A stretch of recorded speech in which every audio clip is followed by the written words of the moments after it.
do Senhor. Amém. Que prazer, que honra estar aqui mais uma vez para juntos cultuarmos ao nosso Senhor e meditarmos na palavra do Senhor nosso Deus. Privilégio rever nossos irmãos aqui, ver o irmão Paulo, muito tempo que não via, André, que veio lá de Braslândia, e todos os irmãos. Deus nos abençoe em nome de Jesus. Vamos abrir nossas Bíblias no livro dos Salmos, capítulo 121. Livro dos Salmos, capítulo 121. Louvado seja o nome do Senhor.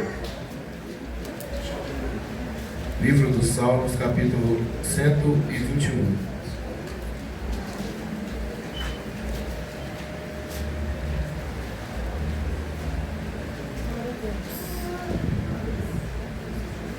Os irmãos acharam? Amém? Diz assim a palavra de Deus: elevo os meus olhos para os montes, de onde me virá o socorro? O meu socorro vem do Senhor, que fez os céus e a terra. Ele não deixará vacilar o teu pé aquele que te guarda, não tosquenejará. Eis que não tosquenejará e nem dormirá o guarda de Israel. O Senhor é quem te guarda, o Senhor é a tua sombra à tua direita. O sol não te molestará de dia, nem a lua de noite. O Senhor te guardará de todo mal. O Senhor guardará a tua alma, o Senhor guardará a tua entrada e a tua saída, desde agora e para sempre. Amém. Glória a Deus. Podemos assentar.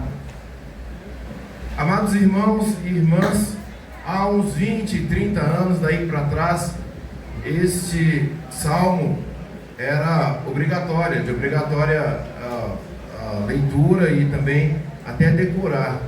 Para você conhecer um crente, ele decorava pelo menos 3 salmos. O primeiro é o Salmo 23, o outro era o 91 e o terceiro era o 121. O crente que não sabia isso de cor, ele estava precisando converter, né? Mas hoje a gente não usa mais decorar, mas nós tínhamos isso na ponta da língua.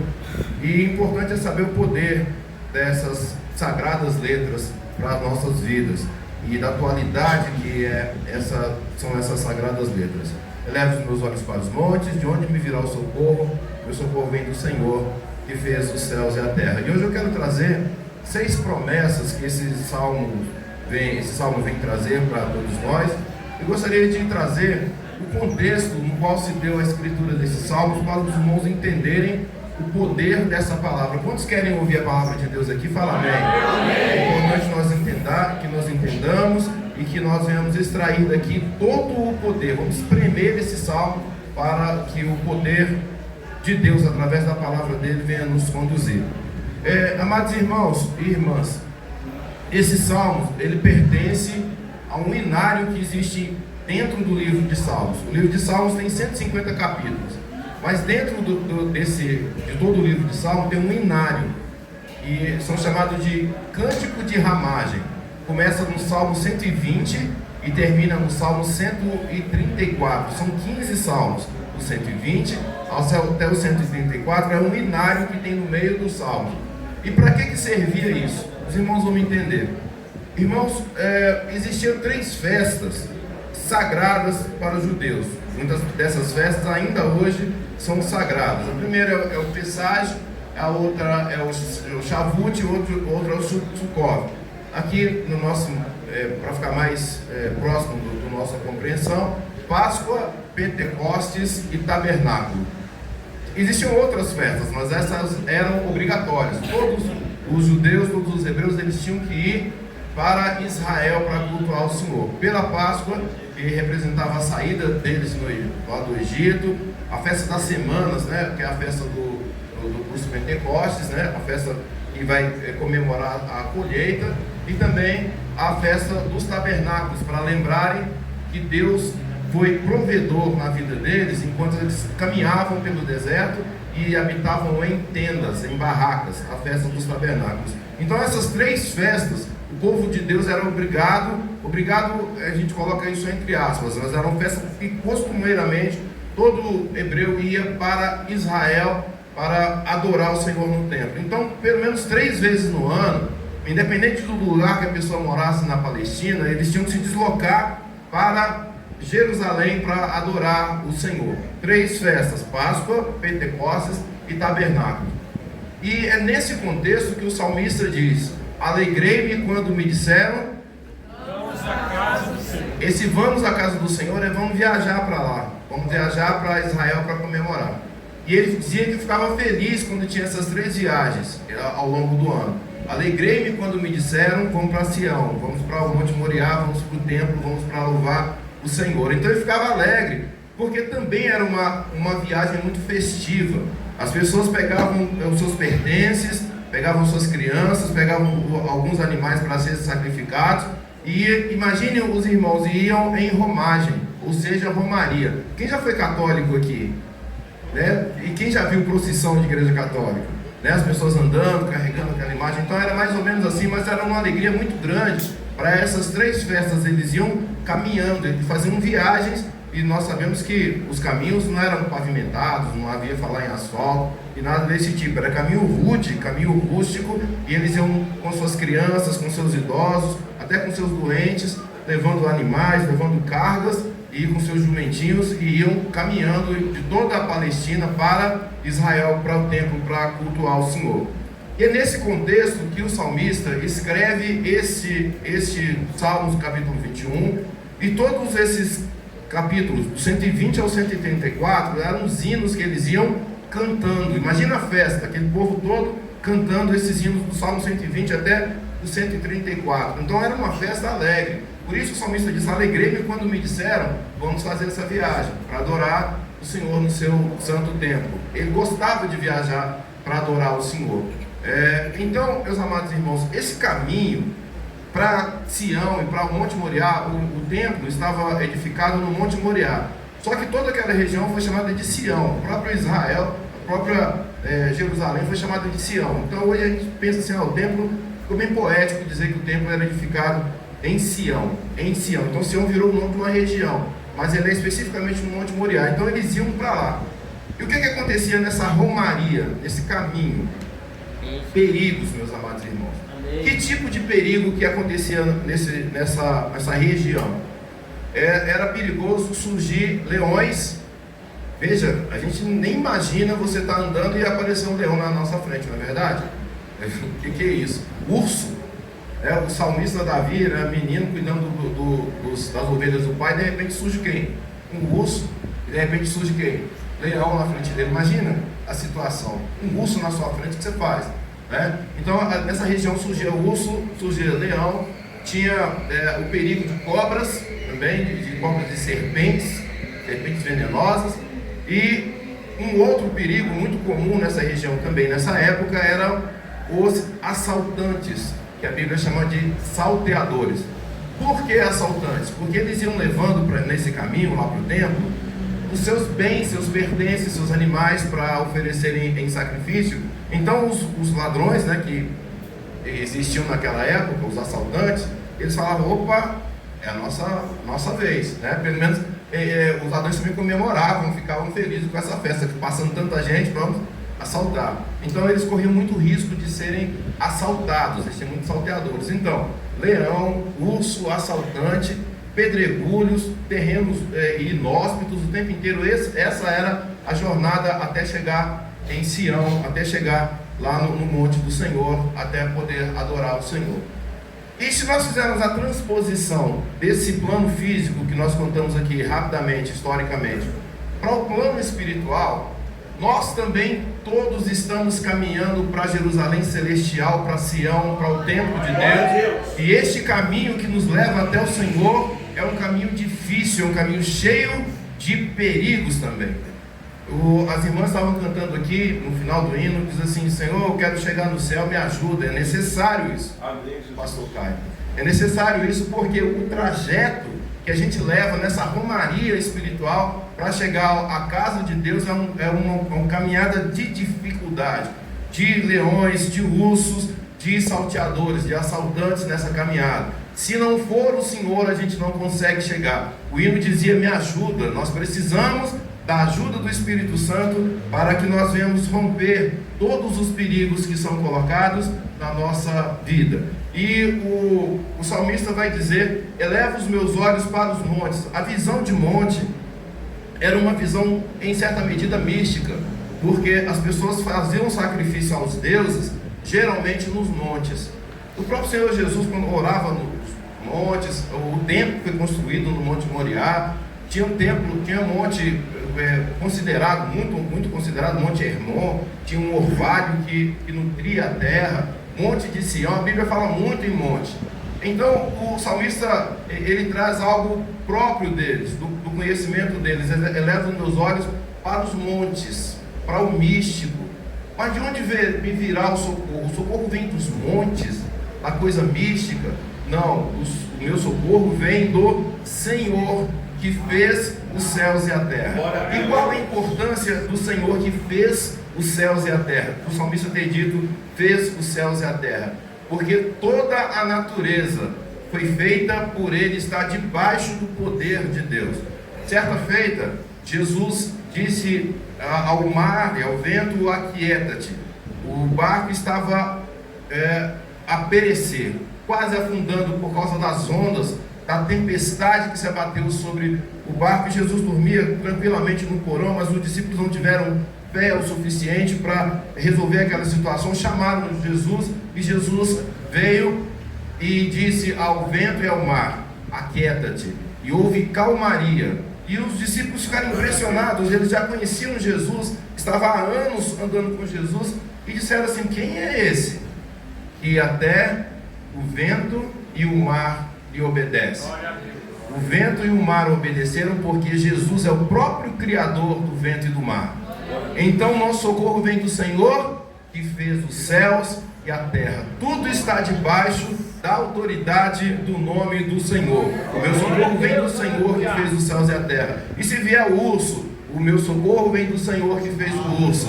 E se vier o leão, o meu socorro vem do Senhor que fez o leão. E se vierem as cobras, o meu socorro vem do Senhor. É Ele o guarda fiel de Israel. Por isso elevo os meus olhos para os montes. De onde me virá o socorro? O meu socorro vem daquele que está acima de todos os perigos e daquele que criou todas as coisas, o Senhor que fez os céus e a terra. É de lá que vem o Senhor. Então naquela caminhada, que representa a nossa caminhada na fé também, de onde virá o nosso socorro? No meio da caminhada nós sabemos das dificuldades que se apresentam, dia após dia. Jesus não deu nenhuma garantia de mar de rosas para cristão. Ele disse, no mundo tereis aflições, mas tende bom ânimo, eu venci o mundo. E nós somos mais que vencedores, porque Ele enfrentou a cruz, Ele lutou por nós e nos entregou a vitória. O nosso socorro vem do Senhor que fez os céus e a terra. Então vamos para a primeira promessa: não deixará vacilar o teu pé, aquele que te guarda, não deixará vacilar o teu pé, aquele que te guarda, o Senhor. Não deixará vacilar o teu pé, a primeira promessa. O vacilo do pé, meu amado irmão, são vacilos nas escolhas. Todos nós somos frutos de escolhas.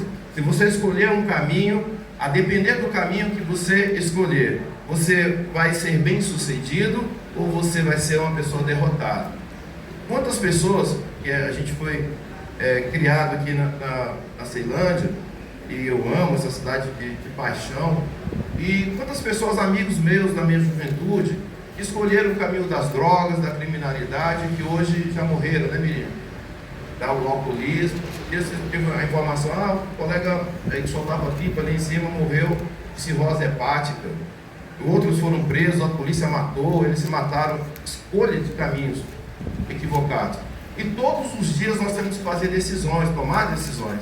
E todas as nossas decisões, elas precisam estar debaixo da ajuda do Senhor, do guarda fiel de Israel, porque Ele nos ilumina. E Ele diz assim, a palavra diz assim, Salmo 119, verso 125: lâmpada para os meus pés, luz para os meus caminhos é a palavra do Senhor. Então a palavra do Senhor a orientar a simples coisa. O pastor Caio estava dizendo aqui que comprou um carro. As simples coisas na vida, as simples decisões que nós temos ao longo do dia, se estivermos debaixo dessa palavra, nós teremos luz. Isso ilumina a nossa vida, a nossa caminhada. E é necessário ter luz nos nossos pés e nas nossas caminhadas, para que as nossas decisões, para que as nossas escolhas sejam orientadas por Deus e os planos de Deus venham ser executados na nossa vida, porque Ele diz: eu sei quais são os meus pensamentos a respeito de vocês, são pensamentos de paz. Deus não traz confusão ao nosso coração. Tudo que Deus traz ao nosso coração é paz. Esse é o pensamento de Deus para todos nós. Nós sentindo paz, Deus está a nos guiar, a nos orientar. Então a primeira promessa dele: não deixará com que os seus pés vacilem, iluminará os seus passos. Isso é fundamental. Quisera, irmãos, que cada decisão que tomamos na nossa vida fossem orientadas por essa luz. Glória a Deus. Pela luz da palavra de Deus. Porque assim nossos pés não vacilariam. Então a primeira promessa: não deixará com que os seus pés vacilem. Então sempre que tivermos que tomar uma decisão, mesmo que seja básica, comprar um carro, Senhor, eu devo ou não comprar? Isso já aconteceu comigo. Eu fui comprar um carro, comprei o carro. E eu tinha tudo para comprar, era um Ômega na época. Eu tinha o dinheiro, estava tudo, via a loja, era um Ômega usado, comprei um carro usado, mas semi-novo. E eu entrei na loja e vi o carro ali e falei: vou comprar. Mas o meu coração fechou. Meu coração fechou para aquilo. Mas eu falei: mas qual o problema de eu comprar o carro? Eu estou com dinheiro, o carro está aqui, está tudo certo. Comprei mesmo assim. Então fui para casa e no outro dia teria que voltar para pegar o documento. No dia seguinte, voltar para pegar a restante da documentação. Quando eu voltei para a loja, o que aconteceu? Não tinha mais placa lá, tinham mudado. Ele colocou os carros na cegonha durante a noite, sumiu. Eu passei 2 anos sem documento. Aquilo é paz, porque a paz de Cristo é o nosso árbitro. Se você sentir paz de fazer alguma coisa, faça. Não sentiu, não faça. Tem gente que anda com o negócio do pecado. Aí isso é pecado, esse não é pecado. Não é isso. Deus nos criou foi para a paz. A paz no nosso interior. Então às vezes, qual é o problema de comprar um carro? Qual é o problema de fazer uma viagem? Qual é o problema de alugar a sua casa para um inquilino que se ofereceu? Não tem problema nenhum. Peça a luz de Deus, que Ele gratuitamente te iluminará. De repente você aluga a tua casa para um ímpio e vai levar daqui a pouco a polícia na sua casa, um traficante, enfim. Porque faltou paz. É pecado alugar? Não é pecado não. Mas Deus está o tempo inteiro. A minha luz está aqui. Se você quiser, eu vou liberar. E a luz é a palavra de Deus. Senhor, eu preciso tomar essa decisão. Quero viajar. Mas qual o problema? Qual o pecado em viajar? Não há pecado, mas eu preciso da sua luz. Eu preciso da sua orientação. Porque Ele promete aqui em primeiro lugar: não deixará o seu pé vacilar. Quando a gente vacila, a culpa foi exclusivamente nossa. É porque nós não ouvimos a voz do Senhor. Ou ouvimos, como aconteceu comigo, e endurecemos o nosso coração. Então a Bíblia diz: quando ouvirdes a voz do Senhor, não endureçais o vosso coração. O Senhor possa falar a cada coração nessa noite constantemente. Sempre que você pedir: Senhor, eu quero iluminação, Ele está ali para te dizer.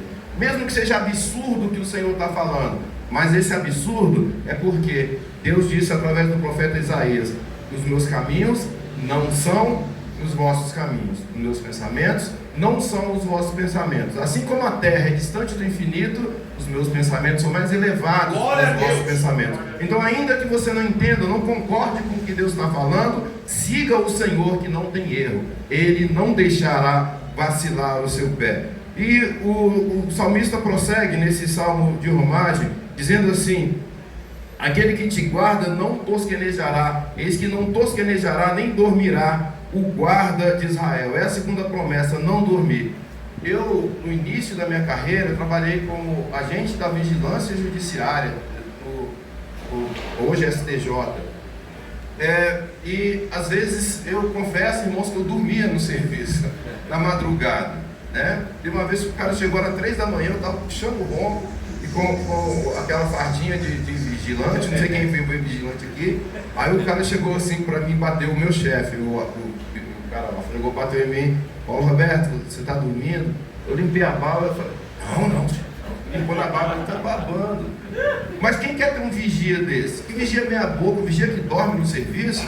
Mas Deus não. Ele falou assim: olha, eu não vou dormir. Eita, glória! Ele vai estar velando, Ele vai estar cuidando dos seus sem dormir. Gente, Deus nunca vai te abandonar em qualquer situação. Ah, mas estou sentindo a presença de Deus ou não estou sentindo, Ele está velando.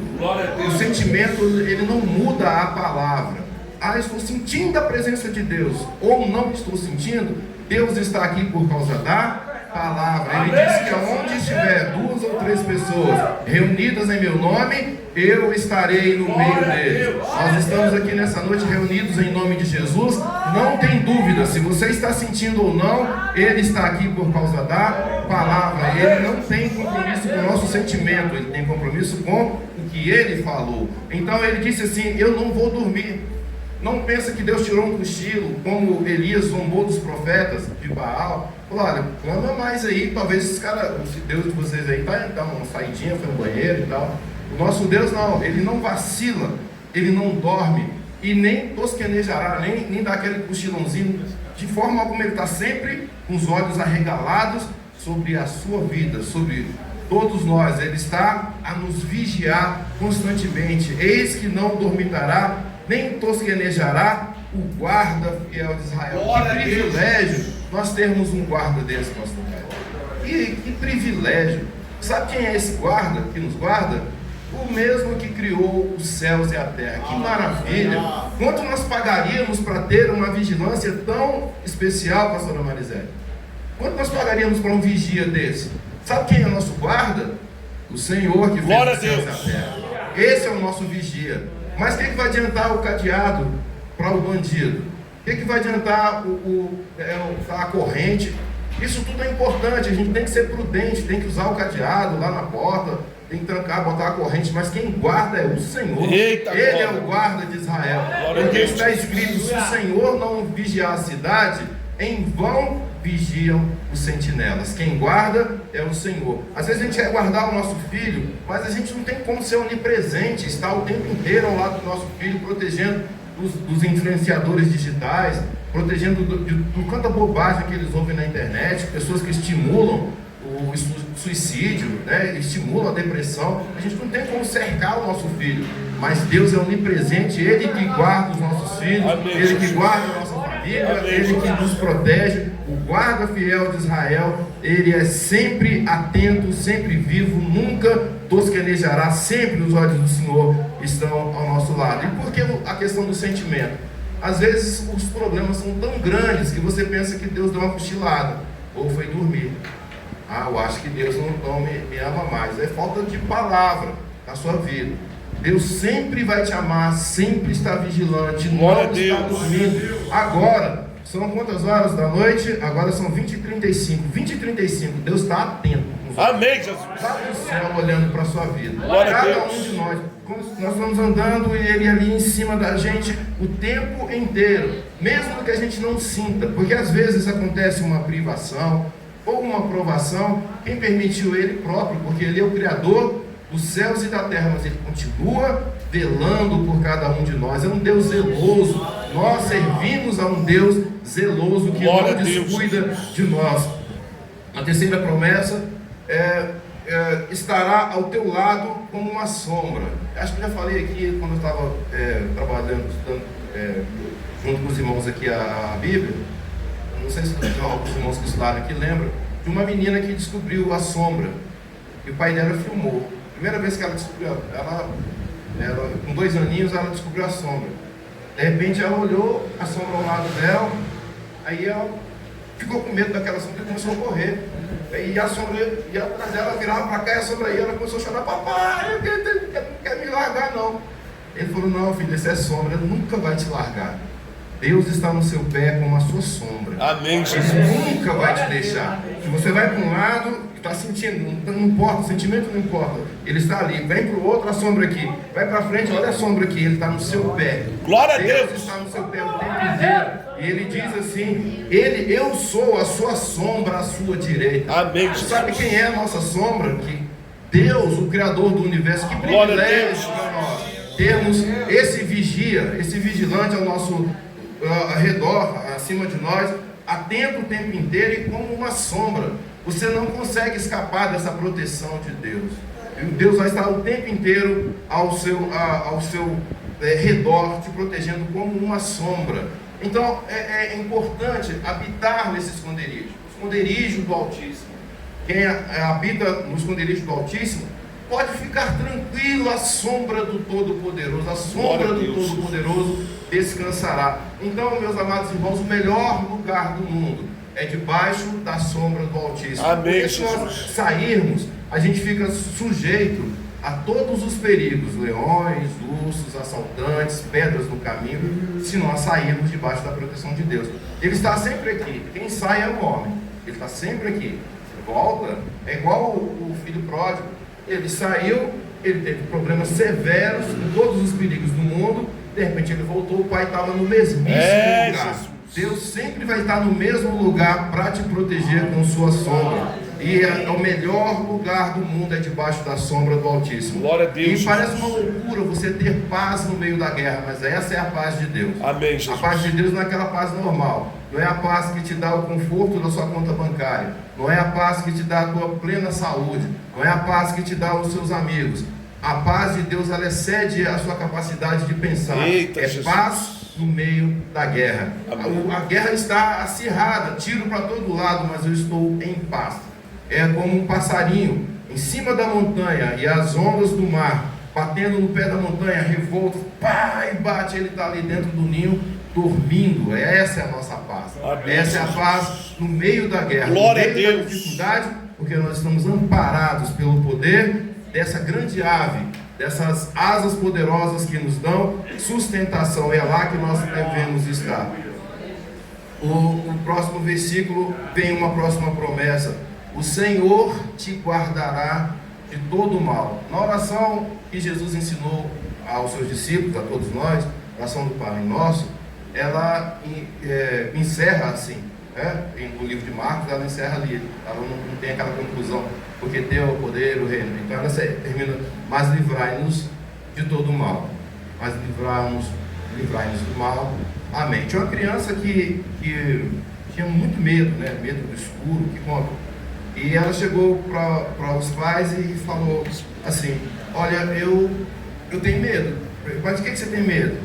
O que eu tenho mais medo na minha vida é do Malamém. Quem é o Malamém? Não sei, mas todo dia que vocês estão rezando antes de dormir, vocês vão falar: mas livrai-nos do Malamém. Eu tenho medo do Malamém. Então, porque o texto encerra ali de Marcos: mas livrai-nos do mal. Amém. É isso? Jesus pediu para nós, Jesus mandou nós pedirmos ao Pai: livra-nos do mal. Deus tem prazer de nos livrar do mal, porque às vezes o mal é travestido de bem. Às vezes o mal é travestido de bem. Esse é o pior mal. O pior inimigo é aquele que está camuflado, que não parece com o inimigo, não está escrito na testa dele: eu sou inimigo. É aquele que se traveste de bem. E às vezes chega uma pessoa na sua vida e ela é o próprio mal encarnado na pessoa. Mas você pega e idolatra aquela pessoa. Tive uma situação ali numa denominação que alguém liga para uma irmã solteira, e diz assim: eu ser inglês, eu quero um filho, eu querer ir para o Brasil e querer que você depositar dinheiro na minha conta. Ela foi para a igreja e deu testemunho: Deus levantou o marido para mim, ele é inglês, ele vem para o Brasil com o filho dele, colocou depositar o dinheiro na conta dele. Eu pensei: isso é fraude. E era. Ela depositou o dinheiro na conta dele e sumiu. Depois o cara desapareceu, sabe? Porque aqui é um mal travestido de bem. Então, quando nós pedimos ao Senhor: Senhor, livra-nos de todo mal, principalmente o mal travestido de bem. Amém, Jesus. Porque Deus sabe qual é o mal travestido de bem. Porque os planos de Deus para a nossa vida são planos de paz. Ele sempre vai querer paz. Independente do nosso olhar, o Senhor te guardará de todo mal. Não é de algum mal, Ele nos guardará de todo mal. E mesmo aquilo que pareça mal, está escrito: todas as coisas cooperam para o bem daqueles que amam a Deus. Mesmo que a gente ache que é mal, se estivermos debaixo da proteção de Deus, aquele mal se transforma em bem, porque todas as coisas cooperam juntamente. Juntamente não é só as coisas que a gente acha que é boa. As coisas que a gente acha que é boa e as coisas que nós achamos que não são boas, todas as coisas cooperam juntamente para o bem daquele que ama o Senhor. eu O creio. Senhor te guardará de todo mal. A penúltima promessa, já encaminhando para o final. Amém, Jesus. Ele guardará a tua alma. Gente, como isso é poderoso. O Senhor guardará a tua alma. Satanás, reunido com os filhos de Deus, certa feita. Isso está no livro de Jó, capítulo 2, versículo 6. Ele reunido com o povo de Deus e desafiou Deus que queria tocar em Jó, segundo ele, se tocasse nas coisas materiais de Jó, Jó iria renunciar ao Senhor e denegar o Senhor. O Senhor confiava tanto em Jó, o Senhor acreditava, apostava tanto em Jó, que o Senhor disse a ele assim: eis aí a vida de Jó, eis aí Jó, eis aí Jó, eis aí, está na sua mão, eu te libero, Jó, para você tocar. Porém, não toque na alma dele. O diabo foi restrito, ele foi restringido pelo Senhor. O Senhor não olhou as fazendas que Jó tinha. O Senhor não olhou a saúde de Jó. O Senhor não olhou a esposa de Jó, não olhou os filhos de Jó. Deus não olhou para nada. Deus se importou com a alma de Jó. Toque em tudo, mas a alma dele eu te proíbo. Vai poupar a alma dele. Jó capítulo 2, verso 6. Deus proibiu. Sabe por que Deus proibiu tocar na alma dele? Ezequiel capítulo 18, verso 4. Deus diz assim: eis que todas as almas são minhas. A alma do pai, a alma do filho, até a alma do servo. Todas as almas são minhas. Ezequiel 18, 4. Deus tem cuidado e paixão por nossas almas. Ele vela pelas nossas almas. Ainda que te falte tudo, meu amado irmão, que te falte dinheiro, que te falte saúde, que te falte qualquer coisa, Ele preserva a nossa alma, porque Ele tem ciúme de cada um de nós. A nossa alma é de Deus. Ele disse: eis que todas as almas são minhas. Toca, Satanás, lá na vida dele, está permitido, eu te autorizo. Sabe por quê? Porque se Deus não autorizar, o diabo não pode tocar, porque quem é de Deus, o diabo não toca. E o que a Bíblia diz? Pedro, pensando que estava cheio de si e todo, eu vou contigo até para a cruz, Senhor, e tal. Jesus falou para ele assim: Pedro, você não sabe de nada, o que está acontecendo no mundo espiritual. Ontem mesmo, Satanás pediu para cirandar a sua vida como trigo, eu proibi. Aqui Deus permite que o diabo toque na vida de Jó. E ali na frente, o mesmo Deus, em Jesus, ele proíbe o diabo de tocar. Ou seja, para o diabo tocar numa pessoa, ele tem que pedir autorização para o dono da pessoa. Quem é o dono das nossas almas? O Senhor. O diabo não toca na sua vida, meu irmão, porque ele é proibido de tocar, porque você tem dono. E quem é seu dono? O Senhor. Porque todas as almas são minhas. Então ele te protege o tempo inteiro e o mal não te toca. Aquele que é de Deus, o que a Bíblia diz? O mal não lhe toca. Se tocar, é porque Deus permitiu. E permite com um propósito. Ele permitiu o diabo tocar em Jó com um propósito. Depois a vida dele foi infinitamente maior. Ele recebeu em dobro. Glória a Deus, Jesus. Em vez de ele receber direto em dobro, Deus já queria dar aquele dobro para ele. Mas em vez de Deus dar direto, ele passou por aquela provação, foi aprovado na prova, não maldisse o Senhor, como foi a sugestão da mulher dele, tirou 10 na prova. Então Deus honrou ele soberanamente. Então o Senhor às vezes permite essas situações, como permitiu na vida de Jó, para um bem maior. Ele permite tribulações, passarmos por dificuldades, por tribulações, mas Ele sempre sabe o que está fazendo. Deus sabe o que está fazendo o tempo todo. Deus sabe o que está fazendo. Não vai cochilar e nem vai dormir o guarda de Israel. A última promessa, irmãos, para fecharmos: Ele guardará a tua entrada e a tua saída, desde agora e para sempre. Amém. Glória a Deus. Significa que Ele vai guardar toda a sua trajetória. Até daqui a gente está indo para o céu, essa caminhada cheia de perigo, mas Deus está ao nosso lado, nos guardando. Eu volto ao hino das irmãs: me ajuda a chegar no céu. E Ele vai nos ajudar a chegar no lugar de paz, de eterna paz, de plena paz, no próprio Deus. Às vezes a gente pensa no céu, pastor Caio, como um lugar, um lugar na rua de ouro, tal. Isso aí é uma coisa para a gente entender como é magnífico o céu. Mas o que a Bíblia diz é que olhos não viram, ouvidos não ouviram, jamais penetrou no coração humano o que Deus tem reservado para nós. Sabe o que vai acontecer, meus irmãos? Nós vamos entrar dentro de Deus. Porque todas as figuras, rua de ouro, não sei o que lá, isso aqui é para a gente conseguir compreender, que é uma coisa muito magnífica, né? O que nos espera lá. Mas na verdade nós vamos entrar num lugar que não tem tempo e nem espaço. A gente não consegue imaginar uma vida sem tempo e espaço. Ó, esse celular está aqui, então você estaria porque ele não está aqui. Então a gente só consegue imaginar isso. E se esse celular estivesse todos esses lugares ao mesmo tempo? A gente não consegue pensar em sem tempo e espaço. Só que do outro lado, é sem tempo e sem espaço. 1000 dias para Deus é como um dia. E 1000 anos, um dia, 1000 anos. É um absurdo. Só para a gente conseguir entender, nós estamos indo para um lugar que não tem tempo e espaço. Nós estamos voltando para o nosso dono. Porque todas as almas são minhas. Nós vamos entrar em Deus. Se tem rua de ouro, rios da vida, árvores, isso não importa. Importa que nós vamos estar voltando para a nossa origem. Glória a Deus. Aonde nós saímos, nós vamos entrar em Deus. E isso é magnífico. A nossa mente não consegue imaginar o que é o céu. O céu é Deus, o céu é o próprio Senhor. Nós vamos entrar na presença dele para todo sempre. Aí ele não vai precisar nos vigiar, como ele nos vigia na caminhada. Ele está nos vigiando porque nós estamos aqui na caminhada, cheia de perigos, cheia de cobras e lagartos, cheia de serpentes, cheia de lobos, cheia de ursos. Mas um dia nós vamos chegar num lugar onde Ele próprio está, e a presença dele vai envolver todas as coisas, Jesus. E a luz dele vai iluminar, não vai ter mais o sol vai ser o sol da justiça, que é Ele próprio, e nós vamos estar dentro do próprio Deus. Isso é que é o céu, isso é que é a presença eterna de Deus, e a vigilância de Deus, ela vai cessar, porque não precisa vigiar, porque nós vamos estar dentro do próprio Deus. É isso que Jesus falou: aonde eu estiver, vocês vão estar também. Nós estaremos em Jesus.